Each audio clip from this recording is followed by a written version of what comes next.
Shalom Bapak Ibu Saudara. Pagi hari ini kita kembali datang kepada Tuhan untuk kita beribadah kepada Tuhan. Mari siapkan hati kita untuk kita mempersembahkan yang terbaik di hadapan Tuhan. Setiap pujian dan penyembahan kita di hadapan Tuhan, biarlah itu merupakan ucapan syukur kita kepada Tuhan. Karena sepanjang hari, sepanjang minggu, sepanjang bulan, bahkan selama kita hidup, Tuhan sudah memelihara kehidupan kita. Mari Bapak Ibu Saudara, kita hampiri Tuhan dengan hati kita yang penuh dengan ucapan syukur.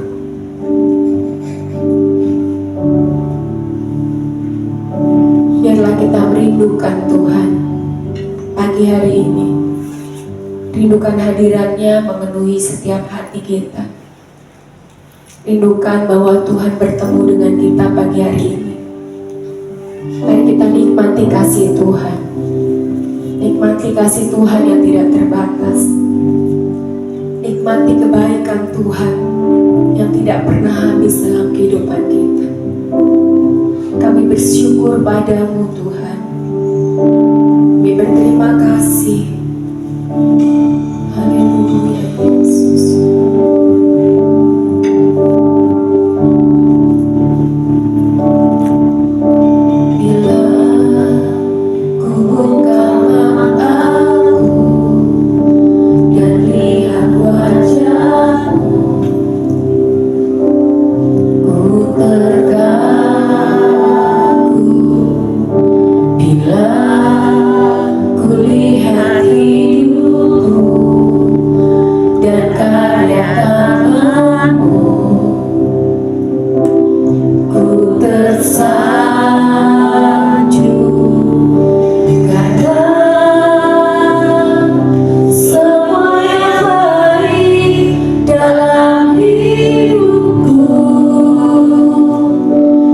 Itulah yang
menjadi penyembah-Mu.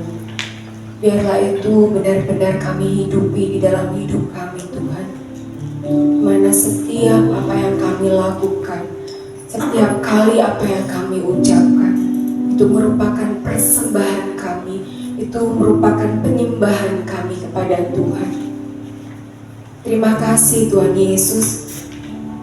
Tidak ada kasih yang lebih kasih-Mu, yang benar-benar mengasihi kami, sungguh-sungguh mengasihi kami.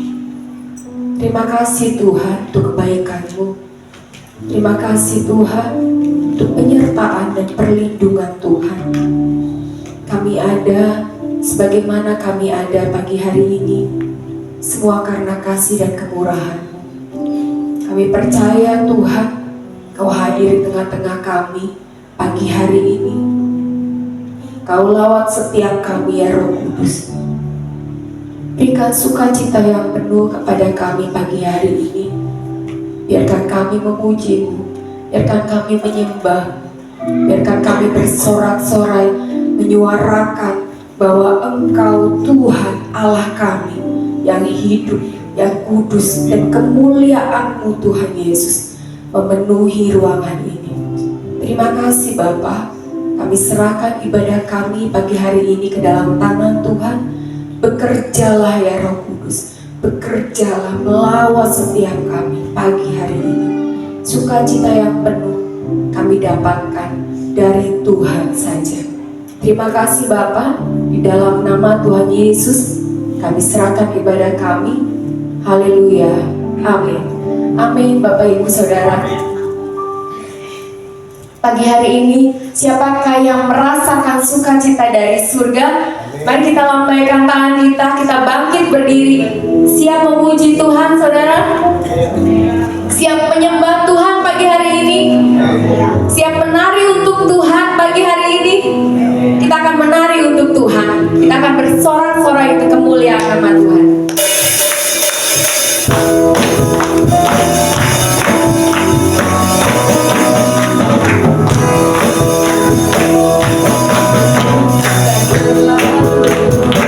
Biar bulan tak bercahaya lagi, biar langit tak bergoncang, matahari tak bersinar lagi, tetapi Tuhan Yesus tak pernah ingkar janji.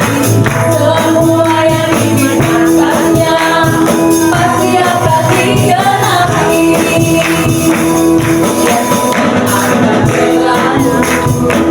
Biar bulan tak bercahaya lagi, biar langit akan bergoncang, matahari tak bersinar lagi, tetapi Tuhan Yesusku tak pernah ingkar janji.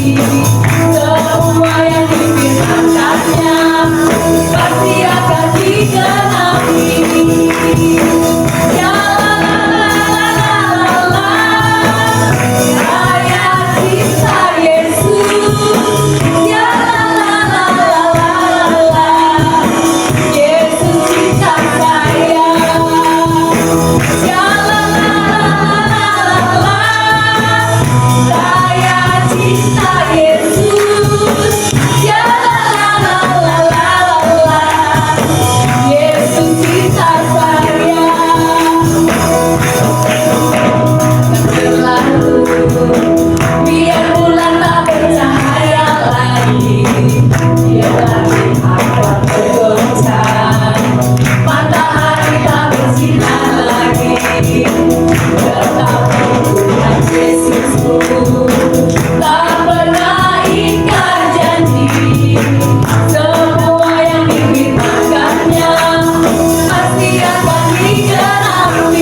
Yesus.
Pujian, tinggikan nama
berharga hidup kita di mata Tuhan, sehingga Tuhan benar-benar mengasihi kita dengan menebus kita di atas kayu salib.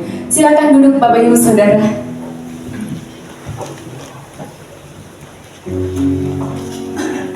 Kita tidak memiliki apa-apa. Semua yang kita miliki berasal dari Tuhan.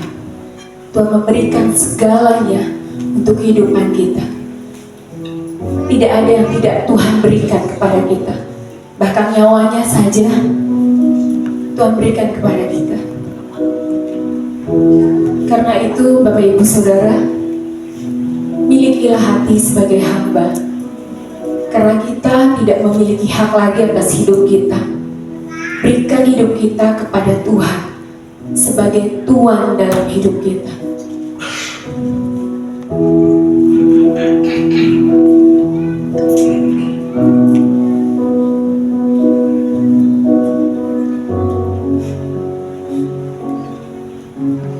Ku tak membawa apapun juga saat ku datang ke dunia. Ku tinggal semua pada akhirnya saat ku kembali ke surga. Inilah yang ku punya, hati sebagai hamba yang mau taat dan setia padamu Bapa. Kemanapun ku bawa, hati yang menyembah dalam roh dan kebenaran sampai selamanya.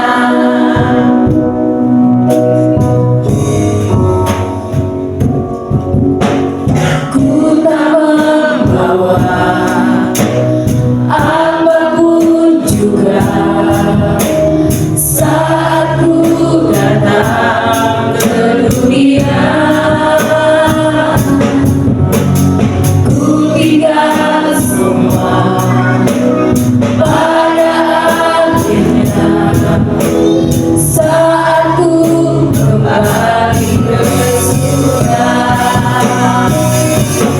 Inilah yang ku punya, hati sebagai hamba yang mau taat dan setia padamu Bapa. Kemanapun ku bawa, hati yang menyembah dalam roh dan kebenaran sampai selamanya. Inilah yang ku punya, hati sebagai hamba yang mau taat dan setia padamu Bapa. Kemanapun ku bawa, hati yang menyembah dalam roh dan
Kami memerlukan-Mu Tuhan Yesus untuk membimbing dan menentukan langkah setiap kami.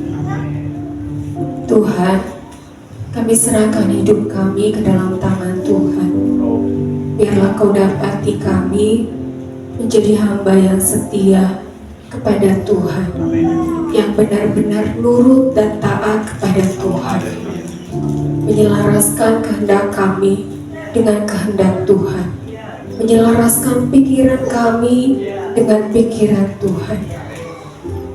Bapa, jadilah Tuhan dan Raja atas hidup kami, yang mengatur hidup kami, sehingga kami tidak berjalan melenceng ke kanan dan ke kiri, tetapi kami berjalan sesuai dengan arahan Tuhan, berjalan dalam kebenaran Tuhan. Kami bisa menaati setiap perintah-perintah dan ketetapan-ketetapan Tuhan.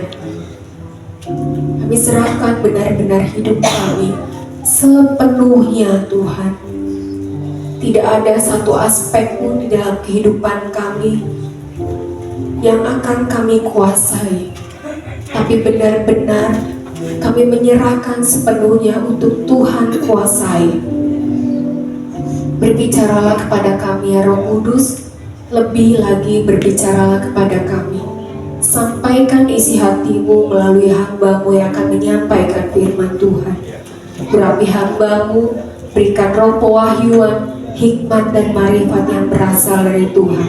Setiap perkataannya benar-benar bisa menyampaikan isi hati Tuhan untuk setiap kami jemaat-Mu di tempat ini.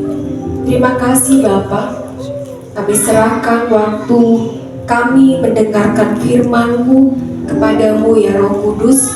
Berbicaralah kepada kami pribadi lepas pribadi. Apa yang ini Tuhan sampaikan, sampaikanlah. Pertajam pendengaran kami Tuhan, bisukan mulut kami, sehingga kami hanya mendengar perkataan-Mu saja. Terima kasih Tuhan, terima kasih. Kami serahkan waktunya kami mendengarkan firman Tuhan. Hanya di dalam nama Bapa dan Putra dan Roh Kudus, di dalam nama Tuhan Yesus, Allah kami yang hidup, Tuhan dan Raja kami. Haleluya, amin. Selamat pagi. Ya, saya selalu kalau datang ke tempat ini selalu ada hal-hal yang baru. Ya, pas dari depan sudah ada bangunan baru. Masuk ke dalam, WL-nya Ibu Inge nyanyinya lebih keren dari waktu yang lalu. Ya, saudara, kita bersyukur kalau hari ini kita boleh bertemu dengan tubuh yang sehat.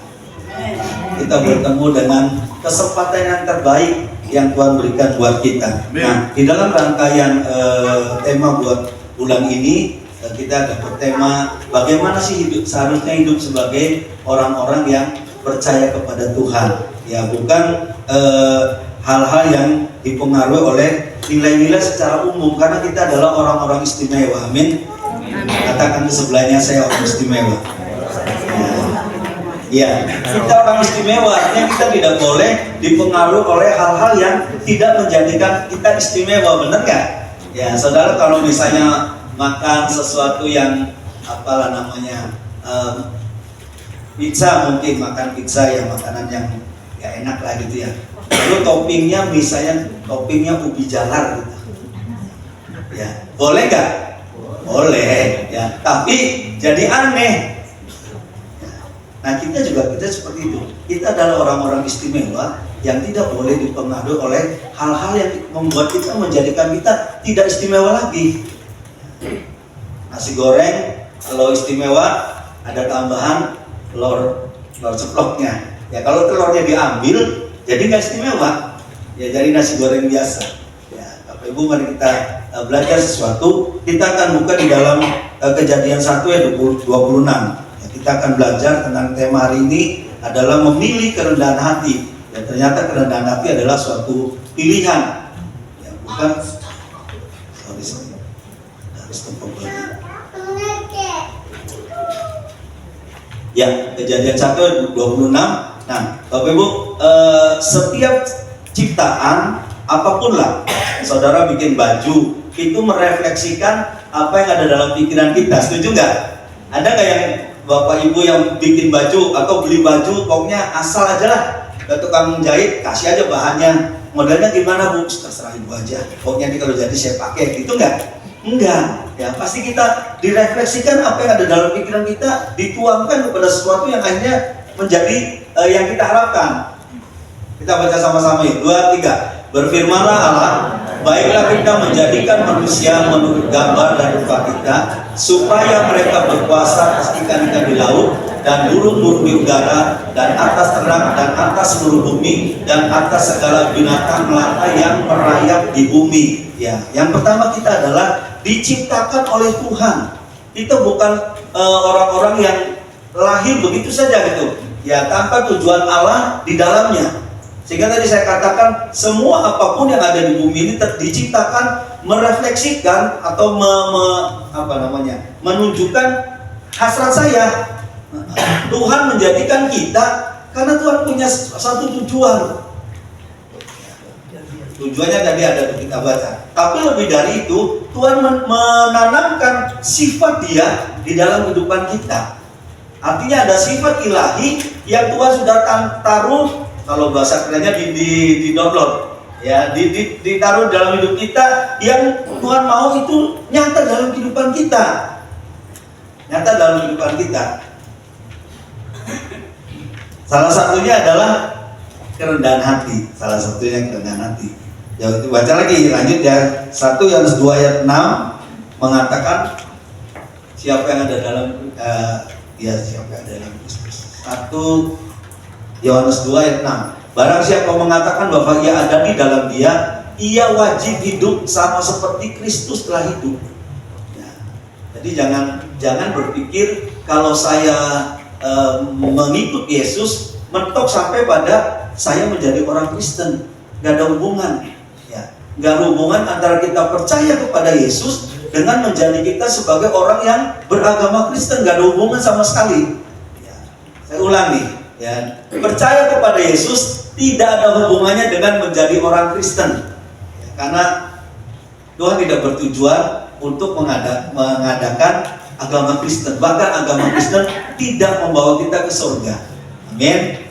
Nah, biar hari ini dibikin bingung dulu awalnya. Ya, terus saya ngapain lo jadi Kristen? Ya ini tujuannya. Ia wajib hidup sama seperti Kristus telah hidup. Nah, bagaimana sih Kristus hidup selama ada di dalam dunia? Ya, karena ini wajib nih. Wajib itu artinya apa? Harus, ya. Kalau kata agama seberang katanya wajib itu kalau dilakukan mendapat pahala, kalau tidak dilakukan mendapat dosa, itu kata mereka. Ya, tapi yang jelas wajib itu ya harus dilakukan. Harus dilakukan. Contohnya kalau kita kerja wajib datangnya jam 8 misalnya gitu, wajib, nggak bisa ditawar. Padahal kalau kerja ya datang jam 8 nggak dapat pahala, nggak ada, ya nggak, lalu bulan depannya naik gaji, nggak kan? Tapi wajibnya harus dilakukan. Nah, firman Tuhan mengatakan barang siapa mengatakan ia ada di dalam Dia, yaitu Yesus, ia wajib hidup sama seperti Kristus telah hidup. Apakah saudara hidup dalam Kristus? Halo? Seberapa banyak yang hidup dalam Kristus? Ya takut lanjutannya nih, apa nih bahaya nih? Saya jangan angkat tangan deh. Ya enggak, firman Tuhan enggak ada bahayanya. Tapi yang jelas ini adalah suatu ketetapan Tuhan yang seringkali membuat orang-orang Kristen tidak nangkep hal ini. Intinya kalau percaya Yesus ya nanti enak lah, mati masuk surga. Ya, di bumi saya diberkati. Lalu kita nyanyinya kalau minggu, aku diberkati. Itu aja yang dipikirkan. Nah, besok pagi bangun berdoa, Tuhan berkati saya. Nanti malam mau tidur, Tuhan berkati saya juga. Tidur saya diberkati. Tidak lebih dari itu. Padahal ada ayat ini yang mengatakan ya wajib hidup sama seperti Kristus telah hidup. Kalau kita lihat bagaimana Kristus telah hidup, kita akan kagum ya, akan karya Tuhan dalam hidup kita. Tapi kita juga akan belajar yang namanya kerendahan hati. Apa sih kerendahan hati?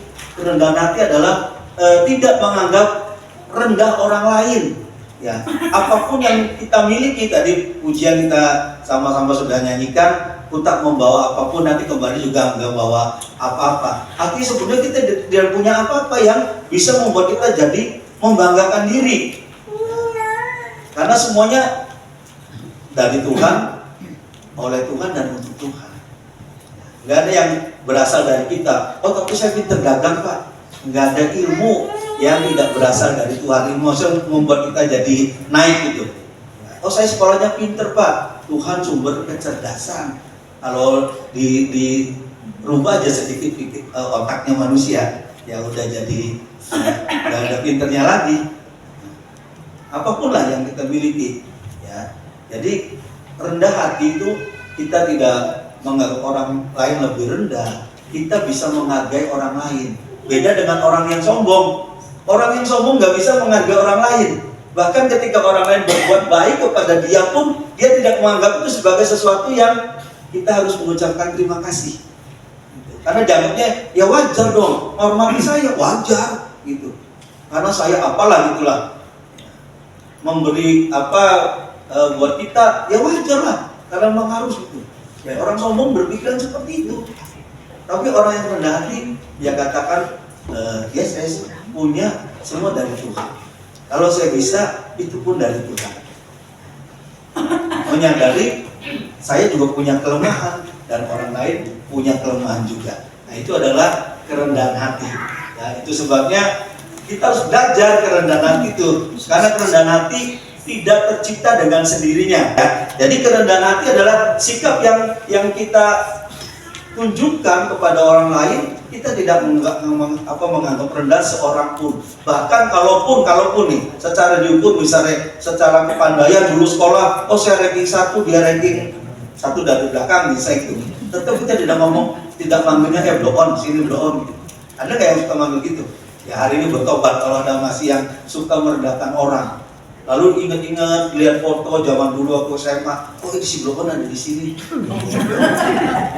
Berhenti ngomong gitu. Ya, itu sombong. Karena ternyata secara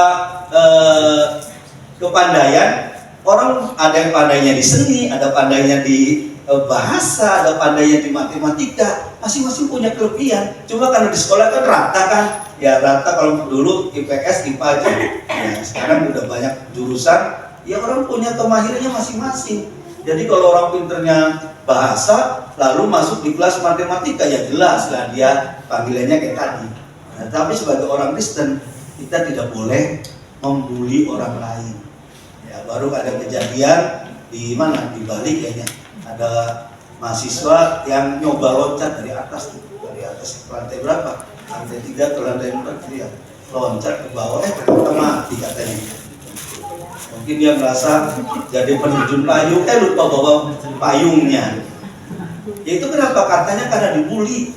Katanya. Ya baru kemarin kejadian lagi, ada peledakan di satu tempat ibadah. Katanya, ya pelakunya karena dibully. Ya, sering dibully jadi nyoba di speaker kalau dikasih peledak enak enggak gitu suaranya gitu. Ternyata meledak dan melukai berapa? 90 orang kalau misalnya. Ya, itu karena dibully. Nah kita, bagaimana sih kita seharusnya kita hidup? Ya, boleh nggak kita seperti itu? Ya, kita baca ya. Di dalam Filipi 2, mulai ayat 5.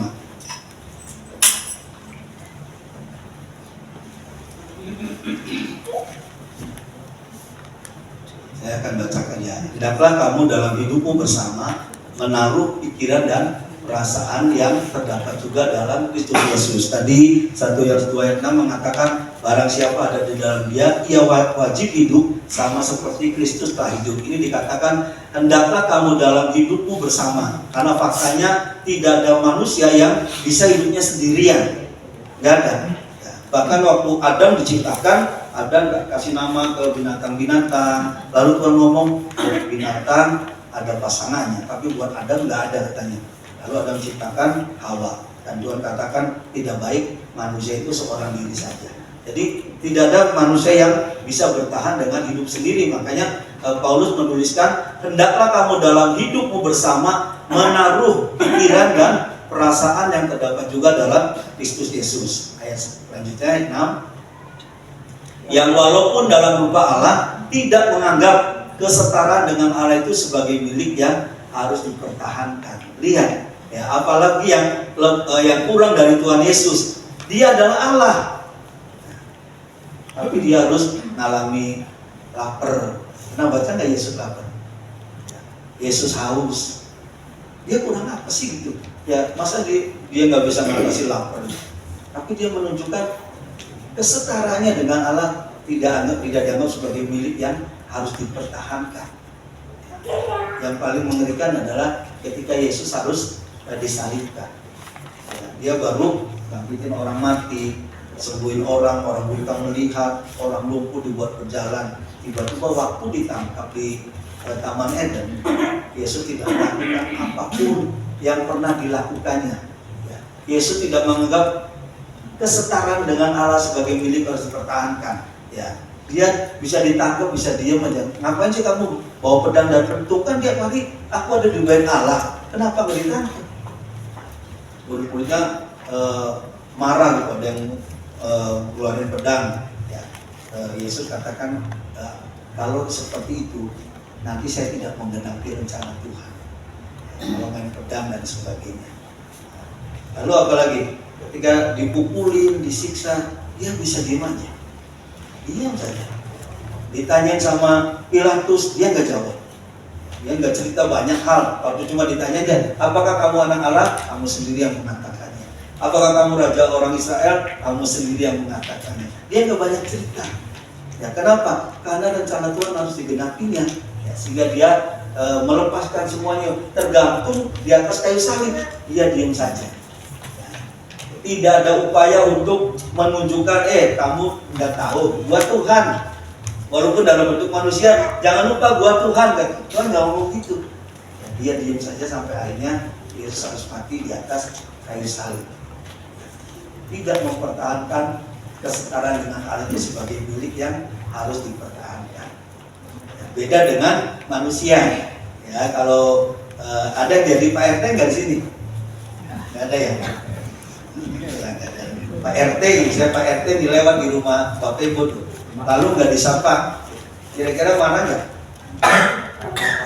Ya, mungkin sebagian besar marah lah ya. RT datang nggak dikasih minum misalnya gitu, nggak suruh masuk gitu, ketok-ketok, Pak RT ngobrol aja di luar gitu, nggak ditanya, tawarin Pak masuk dulu apa gitu, udah selesai, ayo bapak silakan. Itu baru RT. Kalau udah naik RW, camat, apalagi wali kota, kalau lewat di rumah saudara nggak disapa, mungkin KTP-nya bisa dicabut. Ya, kenapa? Saya datang nggak dihormatin. Yesus lepaskan semuanya supaya rencana Allah digenapi dalam hidupnya.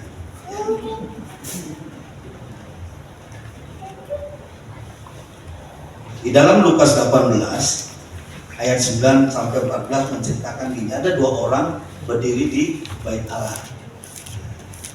Yang satu orang yang sangat-sangat beragama Tuhan, ya, doanya juga dalam hati gitu, nggak ngomong doanya, udah benar-benar ngatur Tuhan dalam hati aja, pasti Tuhan ngerti. Masa Tuhan nggak tahu sih? Tuhan, saya bukan seperti orang lain. Ngomong ke sebelahnya tuh orang mesti ngomong cukai, saya ibadah, saya puasa, saya perpuluhan dan sebagainya. Tidak seperti dia Tuhan. Saya bukan orang berdosa. Keren banget. Orang waktu zaman, ya bukan zaman Israel aja, sampai sekarang pun kalau orang yang rohani dianggap tinggi, bisa jadi lupa diri. Ya, seperti contoh Tuhan Yesus kan nggak cerita zaman yang dulu gitu. Tapi orang ini berdiri di hadapan Tuhan dengan menyombongkan dirinya. Artinya kalau saya berdoa Tuhan harus melaksanakan doa saya. Kenapa? Karena saya rajin beribadah. Karena saya perpuluhan Tuhan, perpuluhannya genap lagi, bukan cuma amplopnya bukan, tapi isinya genap. Misalnya penghasilan 10 juta, perpuluhannya 1 juta gitu, genap. Ya bukan cuma amplopnya, dia berdiri di hadapan Tuhan dengan sombongnya. Sementara pemungut cukai, kita katakan dia berdiri jauh-jauh dan tidak berani menengadah ke Tuhan. Zaman dulu, zaman kerajaan itu tidak semua orang boleh memandang raja. Ya. Nggak boleh tiba-tiba ngada lihat muka raja bisa dihukum mati. Si Khalid orang Faris itu dengan kerennya gitu, memandang Tuhan. Ya, tapi si orang Faris mengucapkan, ya Tuhan, aku orang berdosa, kasihanilah aku orang berdosa. Dan Tuhan Yesus katakan, yang satu pulang dengan dibenarkan, yaitu orang pemungut cukai, tapi yang satu tidak dibenarkan. Kenapa? Karena berdiri dengan kesombongan. Ya, pantas gitu, aku berdoa itu pantas. Ya, dia merasa layak di hadapan Tuhan, bukan karena karya penebusan. Ya, kalau kita di sini dilayakkan oleh Tuhan karena karya penebusan. Tetapi orang Farisi ini merasa layak di hadapan Tuhan karena apa yang dia lakukan. Ya, dia sudah menjalani sistem agama dengan sebaik mungkin. Itu sebabnya dia ngerasa, ya pantaslah kalau Tuhan berkati saya. Seperti saya dari contohkan tuh, ya orang kalau punya kesombongan, dikasih apapun dia tidak ngerasa harus berterima kasih, malah sebaliknya, oh saya sudah begini kamu nggak ngapa-ngapain. Ya, ada penuntutan. Ya, ke Tuhan juga sama. Tuhan, saya tiap minggu ibadah loh. Kata Tuhan, bagus. Tiap hari saya berdoa loh Tuhan, bagus, harus. Tiap hari baca kitab loh. Dia bagus baca kitab. Baca kitab? Semua ya, semua udah baca kitab ya. Tuhan tiap hari saya baca kitab, wih keren. Terus ngapain? Makanya Tuhan wajib. Kalau saya berdoa, jangan pura-pura gak dengar Tuhan.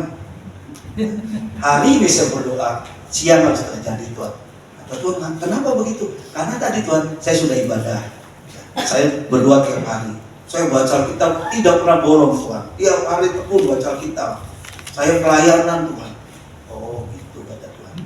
Lalu Tuhan ngomong, memangnya yang lebih berkuasa saya apa kamu? Tuhan, kau kan raja saya. Nah, kan udah ngomong tuh, Tuhan engkaulah raja saya.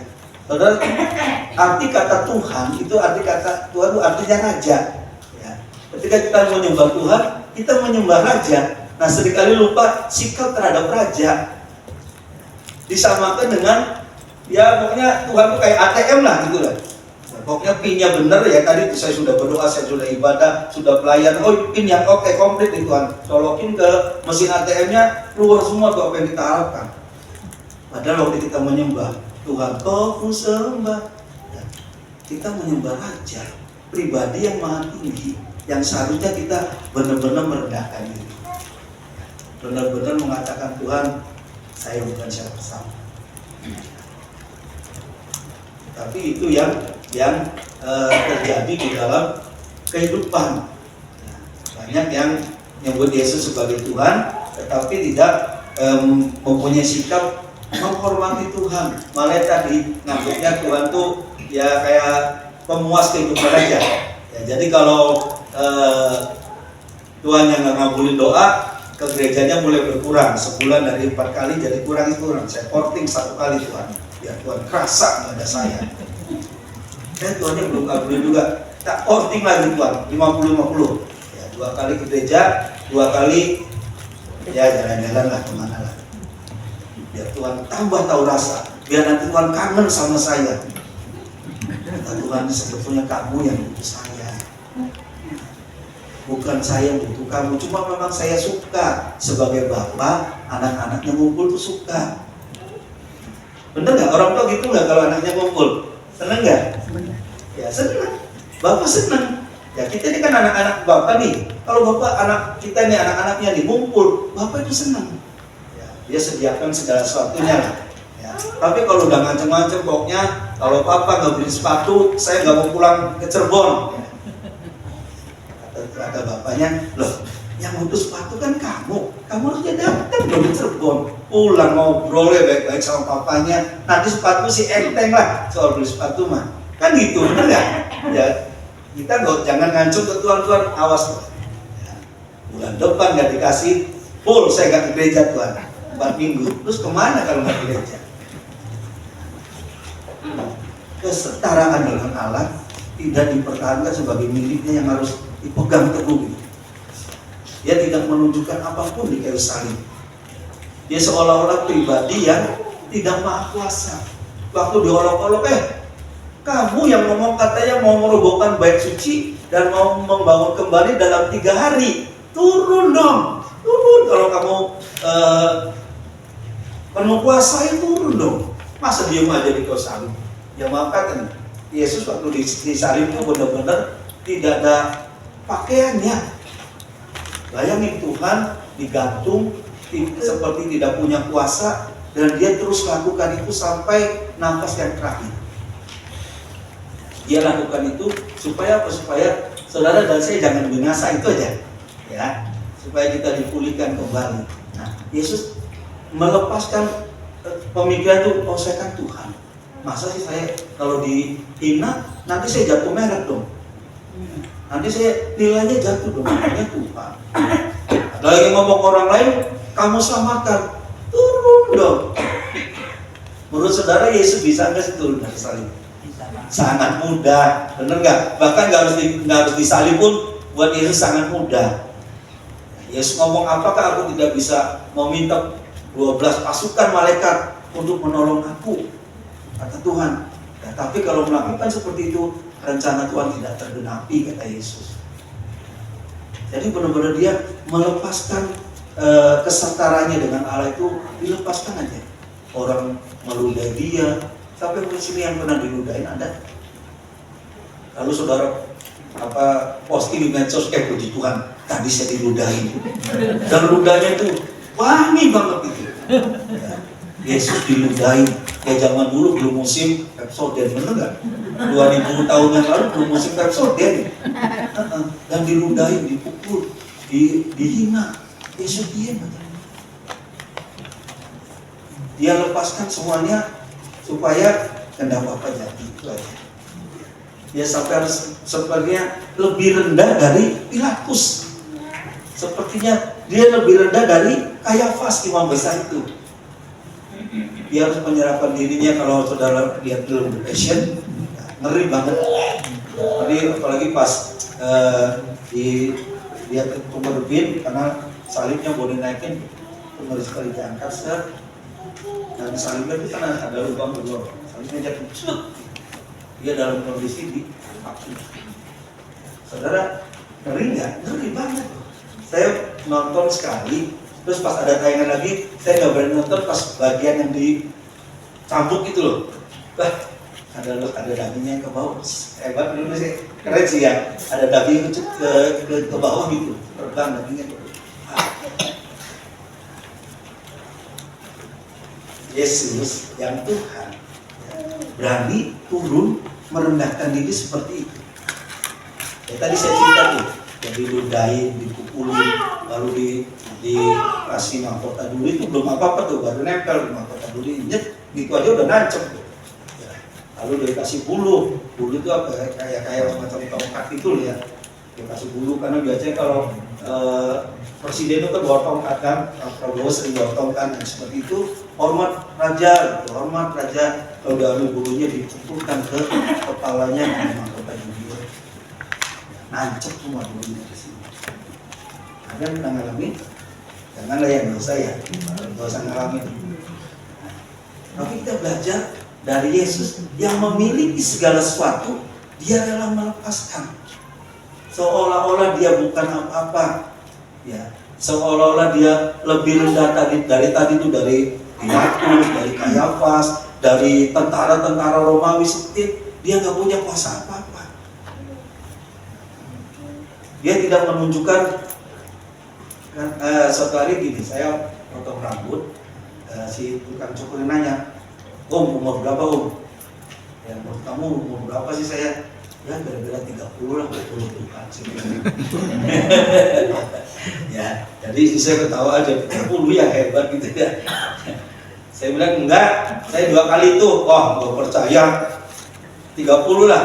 Saya mau tunjukin KTP nggak nih? Gak usah ya, percaya aja katanya. Ya, Yesus tidak berusaha menunjukkan KTP-nya. Dia tidak memperkenalkan diri ke tentara Romawi, kamu jangan macam-macam sama saya. Kamu pura-pura aja mukulnya. Nih KTP saya tak tunjukin nih, saya adalah raja di atas segala raja. Itu nggak Yesus itu kan? Yesus diam. Yesus menunjukkan ini loh, hidup seperti Kristus telah hidup kayak apa sih? Dia merendahkan dirinya. Orang rendah hati tidak akan menyombongkan diri. Maksud gini, ya tadi bully itu nggak akan terjadi. Ada orang suka manggil orang gini, orangnya kalau jangkungnya, jangkung. Menurut saudara seneng nggak orang jangkung disebut jangkung? Belum tentu. Ya, mungkin beberapa kesempatan dia senang, dia saya tinggi. Contohnya Saul. Saul itu sebabnya lebih tinggi dari semua orang Israel. Bahkan dari semua orang Israel. Jadi dia berdiri, kalau foto tuh nggak usah di depan dia. Ya, foto paling belakang juga kelihatan. Ya, tapi waktu dipilih jadi raja, Saul ada di mana? Saul sembunyi di antara barang-barang. Kenapa? Karena dia beda sendiri. Ya, tingginya terlalu tinggi gitu. Apalagi misalnya rambutnya keriting. Dulu lagi zaman saya kecil banyak orang kribo gitu ya. Sekarang jarang ya. Rambutnya keriting dipanjang jadi kribo gitu. Dipanggilnya kribo. Padahal belum tentu buat orang itu senang rambutnya keriting panjang itu. Belum tentu. Makanya Saron ada dilurusin itu supaya jangan beda lah. Apalagi di Jawa ya. Kalau hidupnya di daerah timur mungkin masih oke lah, banyak orang yang rambutnya keriting. Apalagi orangnya kurus, apa dipanggilnya? Krempeng, peo, lebih parah lagi cungkring. Cungkring sini. Nah, kalau kita punya kerendahan hati, kita tidak akan berani mengucapkan itu. Itu kan canda Pak, canda menurut kita. Ya, saya bercanda dan orang lain juga sama manggilnya cungkring juga di sini. Saya cuma ikutan. Wajib hidup seperti Kristus telah hidup. Ya. Jadi nggak akan kita merendahkan orang lain cungkring. Ini gitu. Ada macam-macam. Jadi, ayo balik lagi. Bagaimana Kristus telah hidup? Karena itu contoh hidup kita. Ya, jadi Bapak Ibu jangan mikir gini, contoh hidup saya adalah pendeta. Jangan. Ya, jangan. Contoh hidup kita adalah Yesus. Di Alkitab, baca Alkitab. Yesus hidupnya kayak apa sih? Hidupnya seperti yang tadi saya ceritakan tadi. Dia merendahkan dirinya, melepaskan kesetaraan dengan Tuhan itu bukan sebagai sesuatu yang harus dipertahankan. Jangan lupa loh, Pilatus kamu jadi raja. Kan Yesus pernah ditanya sama Pilatus nih, kamu kenapa nggak mau jawab? Kata Pilatus, kamu tahu nggak? Aku nih berkuasa untuk melepaskan kamu disalibkan atau tidak? Aku punya kuasa. Kata Yesus, kalau tidak diturunkan dari atas, kamu tidak punya kuasa apapun atas hidupku. Yesus jawabnya cuma begitu aja. Ingetin, kamu jangan sombong, kamu sih jadi raja gitu ya. Saya lebih tinggi dari kamu. Saya pencipta semua alam semesta. Saya sanggup melakukan segala sesuatu. Orang mati bangkit, kamu bisa nggak kalau dia ngobrol gitu? Ya cuma nggak panjang ngobrolannya. Dan Yesus tidak mau ngomong Pilatus, harus gitu aja sombong. Kamu cuma kerajaan di sini, saya alam semesta kerajaannya. Semua nurut sama saya. Alam diatur, hujan turun. Hujan jangan turun, hujan tidak turun. Tapi balik lagi, dari semua yang ada itu, ketika Yesus harus menyelesaikan tugas Bapa, dia lepaskan semuanya. Dia lepaskan supaya rencana Tuhan terjadi dalam hidup kita. Jadi pagi hari kalau kita belajar rendah hati bukan sesuatu yang sekedar kayak jargon gitu, kayak jargon. Saya rendah hati, udah rendah hati ngomong lagi. Pak Joni, saya tuh rendah hati gitu. Ya berarti saya lagi sombong gitu kan, lagi menunjukkan kesombongannya. Rendah hati kok diceritakan. Rendah hati itu harus keluar dari hati yang menyadari bahwa orang lain punya kelemahan, saya juga punya. Saya pinter matematika misalnya, orang lain pinter sejarah. Sejarah itu apa? Kalau sejarah Perang Diponegoro tahun berapa sampai tahun berapa? Ya dulu di SD masih nggak sih sejarah itu, walaupun kayak kurang guna juga ya. Tahun berapa Diponegoro mati ya bukan urusan kita juga sih. Bener nggak? Ya Majapahit didirikan tahun berapa ya kalau secara untungnya buat kita nggak ada. Tapi ada orang yang ahli sejarah sampai diteliti begitu, sampai tahu ceritanya. Jadi, ayo bawa dulu dikasih Tuhan, ya.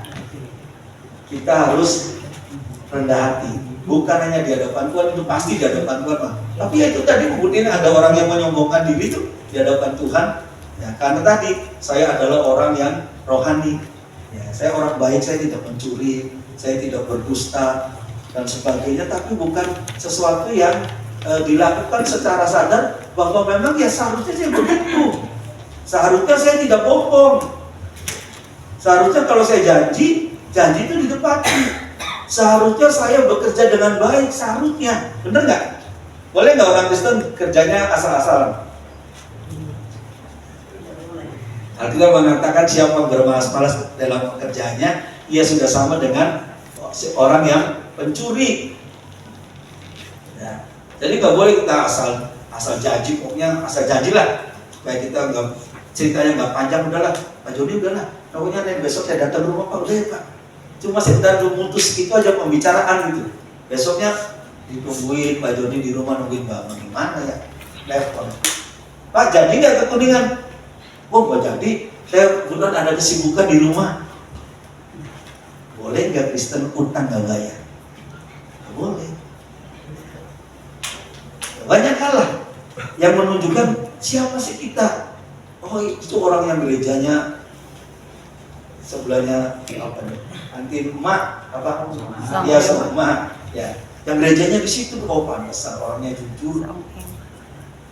Suatu hari saya beli di online di barangnya kurang cocok dia, saya kembaliin dan dia kirim uangnya, lalu saya kembaliin barangnya dan orangnya nanya, ternyata kamu jujur ya? Saya jawab, emang baru kali ini ada yang begini? Iya katanya. Ya biasa ada produk-produk yang jadi saya bukan saya dapat uang dari perusahaan ya, saya ceritanya. Jadi ada produk-produk yang harganya nggak terlalu tinggi. Kalau orangnya nggak cocok, ya udahlah lepas aja gitu.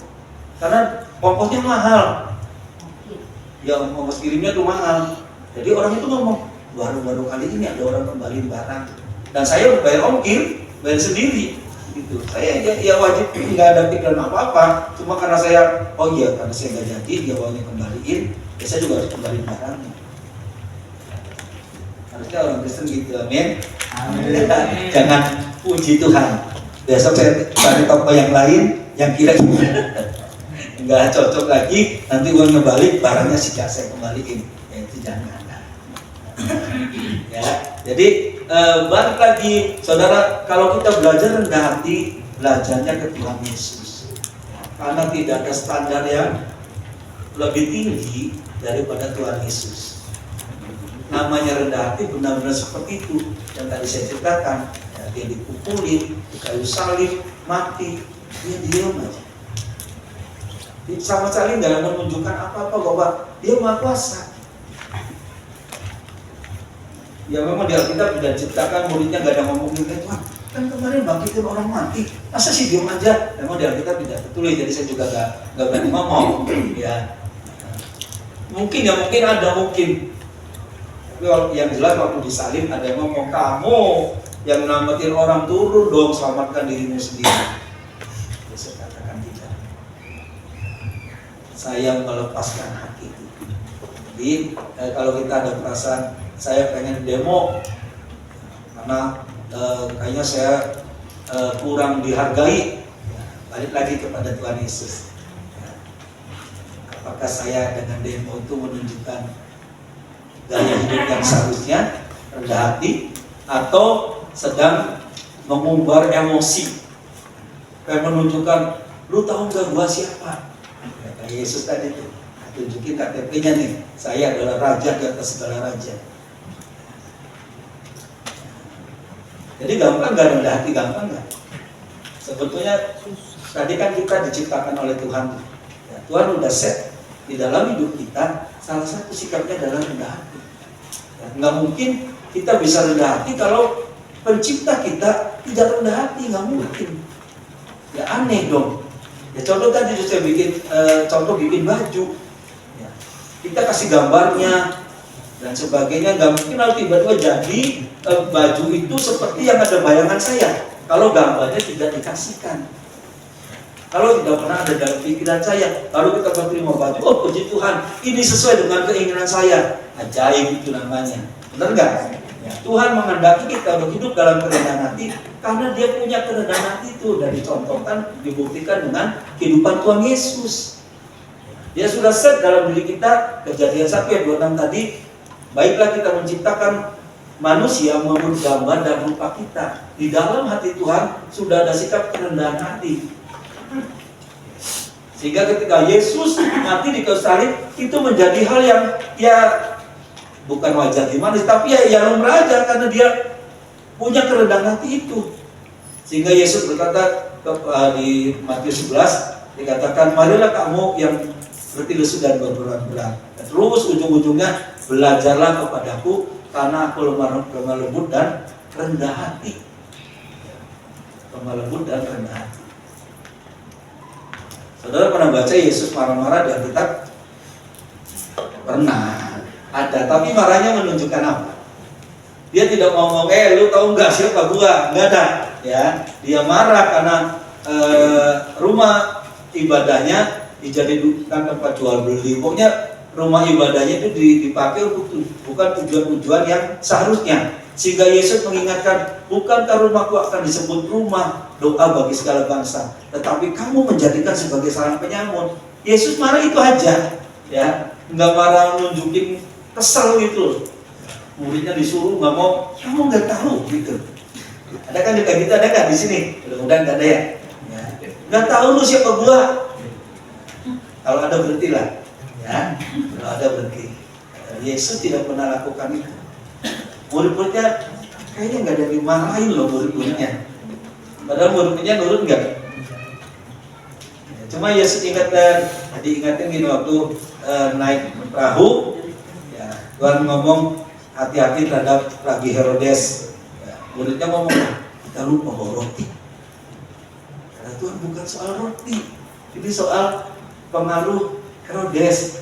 Ya, oh itu Tuhan. Kamu nggak ingat 5 roti sisanya buat berapa orang?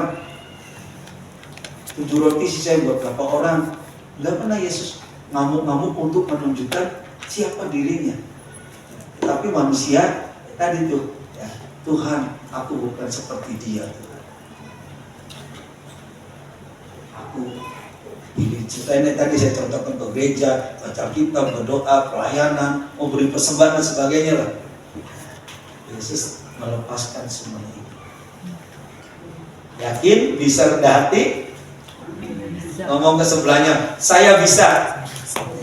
Ya, ini sombong-sombong coba ini, gurus kita ngajarin sombong ya. Lu pada ngomong bisa katanya.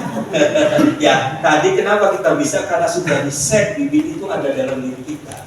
Secara manusia kita tidak mampu. Ya, ketika manusia jatuh dalam dosa, dia kehilangan kemuliaan Tuhan tuh membuat manusia menjadi berbagai cara supaya dia mendapat penghargaan lagi karena kejatuhan dalam dosa itu. Tetapi ketika kita percaya kepada Yesus, ya, dikatakan siapa ada dalam Kristus, dia adalah ciptaan baru. Yang lama sudah berlalu. Apa yang lama? Yang hidup karena jatuh dalam dosa itu, sehingga kita berupaya sebagai manusia supaya dihargai. Gimana sih? Ya, melakukan banyak hal supaya dihargai. Tapi ketika ada dalam Kristus, kita dipulihkan lagi ke ciptaan awal itu. Tuhan menjadikan kita, dan di dalam diri kita sudah diset sifat ilahi. Salah satunya adalah kerendahan hati. Jadi kalau Tuhan menuntut kerendahan hati, bukan sesuatu yang Tuhan ada aja sih. Itu kan sulit Tuhan. Tuhan ingatin, coba buka di file ini kalau di komputer ya, atau di HP. Coba buka file ini. Ada nggak sih bibit kerendahan hati? Iya ada ya Tuhan. Kapan? Kejadian 1 ayat 26. Ya. Sudah ditaruh dalam diri kita, istilah tinggal di on aja. Contohnya keyboard ini banyak suara nih. Pengen suara flute, pengen suara piano, gitar, ada semua, tinggal di on aja, cari aja. Sudah tersedia. Kapan tersedianya? Waktu diciptakan keyboard ini. Kapan kerendahan hati dalam hidup kita ada? Kejadian 1 ayat 26. Jadi saudara dan saya sudah diset oleh Tuhan untuk bisa rendah hati. Sehingga Tuhan terus banyak ngomong tuh, aku menentang orang yang congkak. Kerendahan hati, kesombongan mendahului kehancuran, tapi kerendahan hati mendatangkan kehormatan.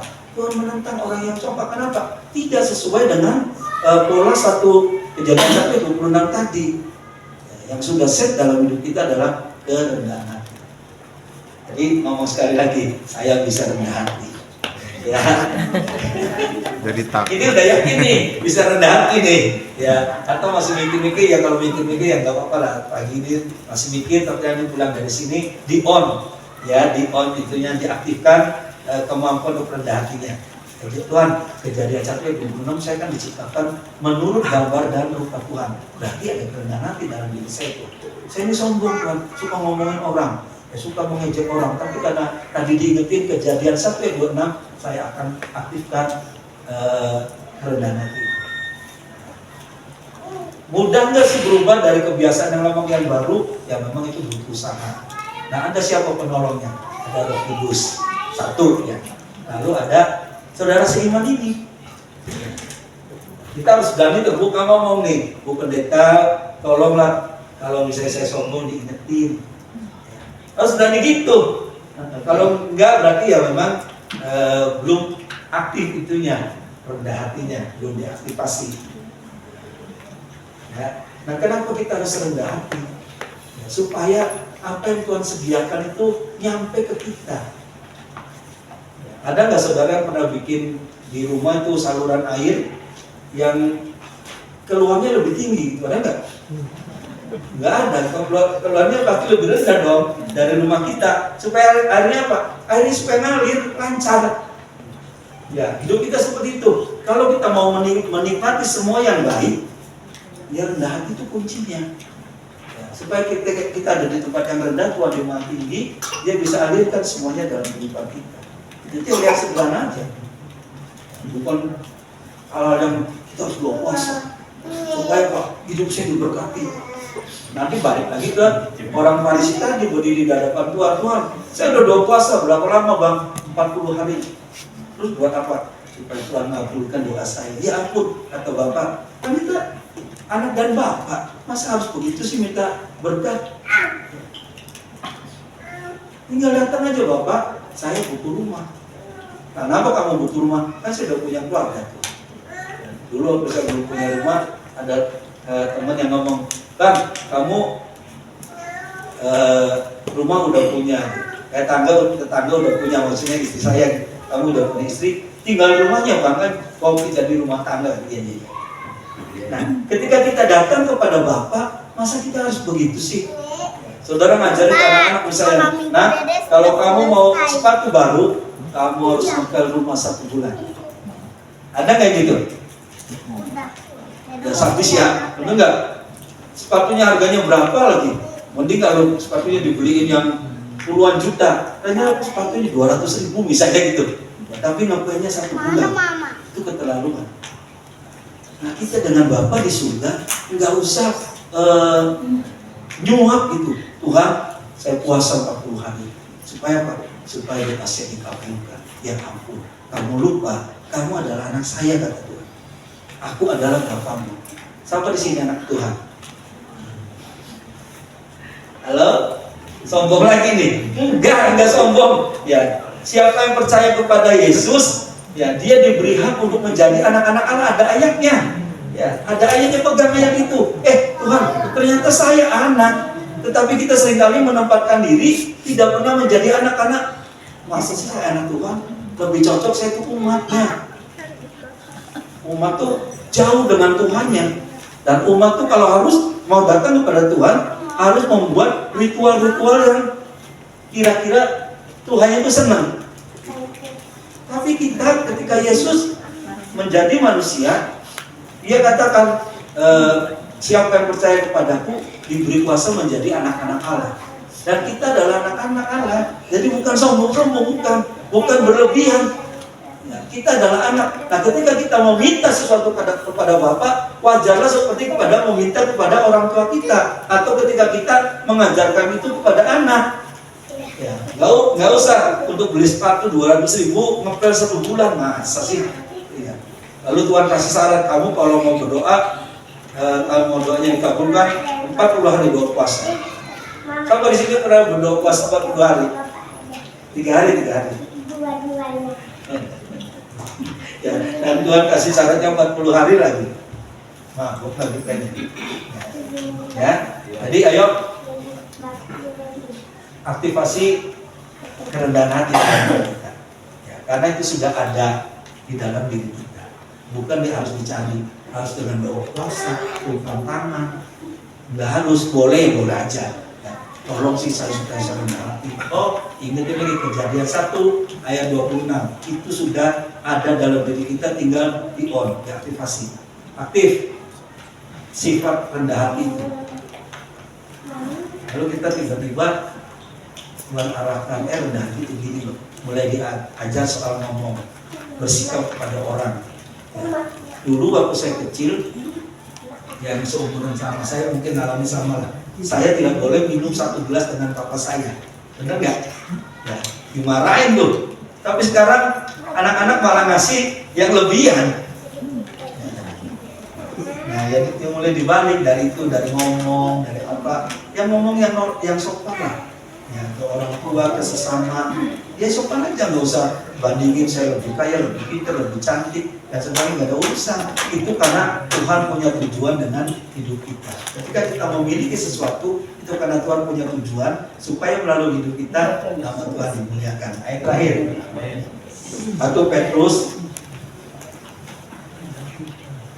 1 Petrus 3 ayat 8.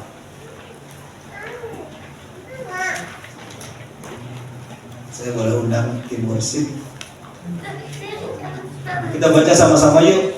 2, 3. Dan akhirnya hendaklah kamu setia sekata, seperasaan, mengasihi saudara-saudara, penyayang dan rendah hati. Sekali lagi, 2, 3. Dan akhirnya hendaklah kamu setia sekata, seperasaan, mengasihi saudara-saudara, penyayang dan rendah hati.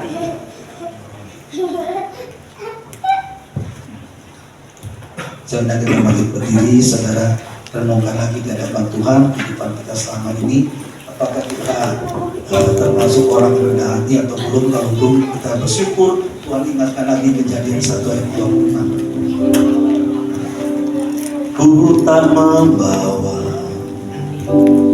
apapun juga saat ku datang ke dunia. Ku tinggal semua pada akhirnya saat ku kembali ke surga.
sampai selamanya.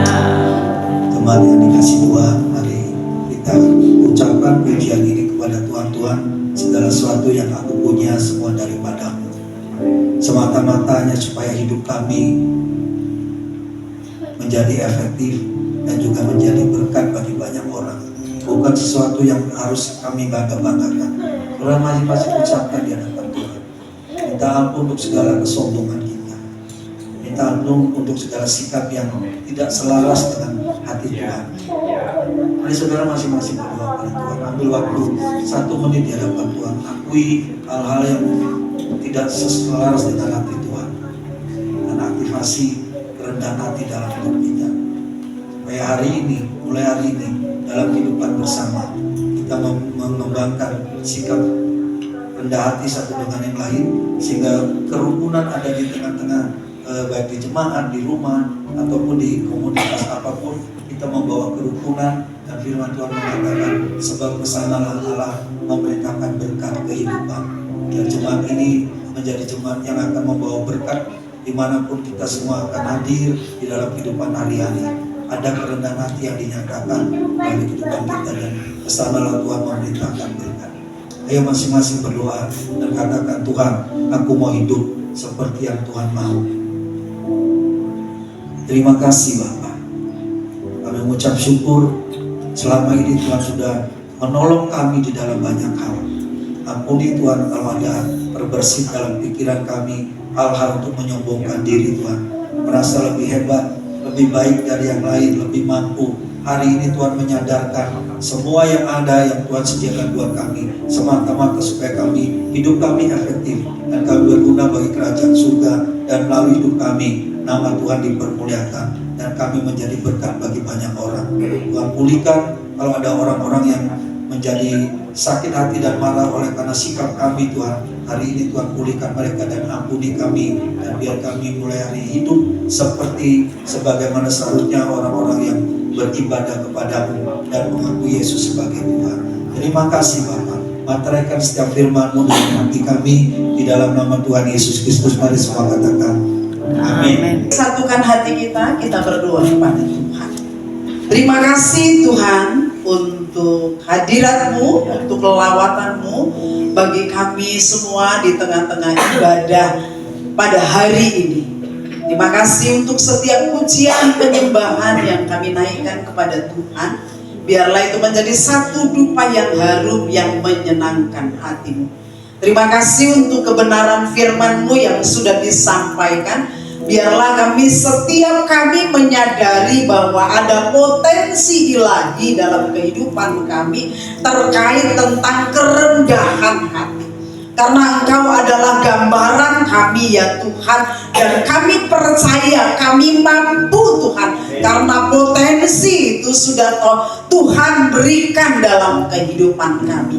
Mari Bapa, ingatkan kami senantiasa untuk tetap Tuhan mengambil bagian rendah hati dalam hidup kami. Sekalipun mungkin ada potensi-potensi yang patut kami banggakan dalam hidup kami, biarlah Tuhan itu tidak membawa kami kepada keangkuhan dan kesombongan, tapi mengingatkan kami bahwa segala sesuatu yang kami terima, yang kami bisa, yang kami mampu, itu kami dapatkan semuanya berasal daripada Tuhan.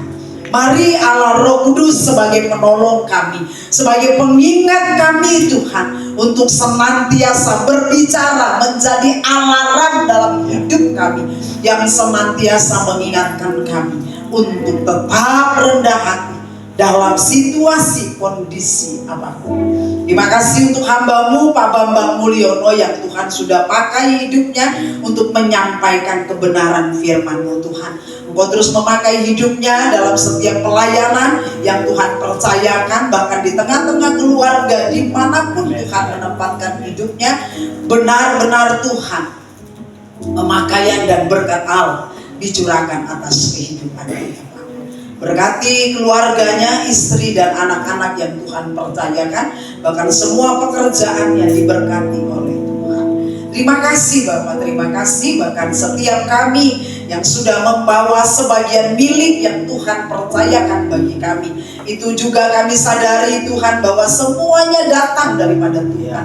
Sebagian kami kembalikan kepadamu Bapa. Biarlah ada persediaan bagi kami di rumah. Pada saat kami membutuhkan, pada saat kami memerlukan, ada persediaan yang Tuhan kembalikan kembali kepada kami ya Bapa. Berkati ya Tuhan setiap apa yang kami sudah bawa ke rumah-Mu. Bukakan tingkap-tingkap langit-Mu dan curahkan berkat-Mu ya Tuhan. Berkatilah setiap usaha kami, pekerjaan kami, rumah tangga kami, keluarga kami, anak-anak yang Tuhan percayakan. Berkatilah ya Tuhan. Biarlah tidak ada satupun Tuhan di antara jemaat-Mu yang ada di tempat ini yang meminta-minta roti, bahkan kekurangan. Tapi semua kami mengalami kelimpahan. Karena berkat-berkat Allah senantiasa dicurahkan atas seluruh kehidupan kami. Terima kasih Bapak, terima kasih Tuhan. Kami bersyukur untuk ibadah yang dapat kami lakukan pada hari ini. Dan kami mau taruhkan Tuhan sepanjang 1 minggu ke depan. Hidup kami biarlah hidup dalam perlindungan Tuhan. Hidup dalam penjagaan Tuhan. Kami tetap aman, keluar masuknya kami dari rumah kami tetap dalam perlindungan penjagaan Tuhan. Tuhan jauhkan dari semua mara bahaya, kecelakaan, niat-niat orang jahat, bahkan segala sesuatu Tuhan, yang orang lain lakukan atas hidup kami, niat jahat Tuhan, semuanya digagalkan oleh Tuhan. Karena Engkau Allah melindungi dan menjagai kami. Darah anak domba Allah menutup bungkus kami dengan kuasa darah-Mu. Tuhan akan membuat kami berhasil dalam setiap usaha pekerjaan kami ya Bapa. Sehingga kami mendapatkan berkat-berkat yang daripada Allah. Berkat Abraham, berkat Ishak, berkat Yakub Engkau curahkan dalam seluruh kehidupan kami ya Bapa. Kami akan tetap aman Tuhan dalam perlindungan Tuhan. Tuhan menjauhkan kami dari semua mara bahaya, kecelakaan Tuhan. Semuanya Engkau jauhkan, Engkau hindarkan, Engkau buat kami benar-benar aman dalam perlindungan. Penyertaan, perlindungan, penjagaan Tuhan itu nyata atas hidup kami. Terima kasih Bapak, terima kasih Tuhan. Kami bersyukur dan kami serahkan hidup kami ke dalam tangan pengasihan-Mu ya Bapak. Mari Bapak Ibu Saudara, arahkanlah hatimu kepada Tuhan, angkatlah tanganmu dan percayakanlah hidupmu kepada Tuhan.